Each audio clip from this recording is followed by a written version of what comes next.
Hello friends, welcome to Telugu ధర్మ channel. ఇంకా అందరికీ హ్యాపీ దివాళీ.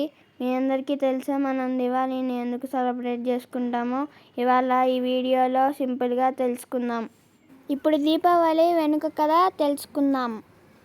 నార్త్ ఇండియాలో శ్రీరాముడు రావణాసురుడిని సంహరించి అయోధ్యకు తిరిగి వచ్చిన రోజున దీపావళి జరుపుకుంటారు.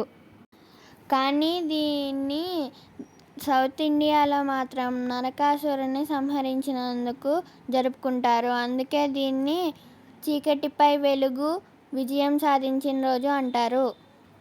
ఇప్పుడు మనం దీపం ఎందుకు వెలిగిస్తారో తెలుసుకుందాం. మనం వెలిగించే దీపం కేవలం ఒక నూనె దీపం కాదు. అది మనలోని అజ్ఞానం అనే చీకటిని తొలగించి జ్ఞానం అనే వెలుగు తీసుకురావడం అనే అర్థం. దీపం వెలిగిస్తే మనకు శాంతి, పాజిటివ్ ఎనర్జీ వస్తుంది. ఒక చిన్న దీపం వెలిగిస్తే చీకటంతా పారిపోతుంది కదా. అదేలా మనం చిన్న మంచి పని చేసినా మన చుట్టూ మంచి మార్పు వస్తుంది. ఇప్పుడు మనం దీపావళి వెనుక సైంటిఫిక్ రీజన్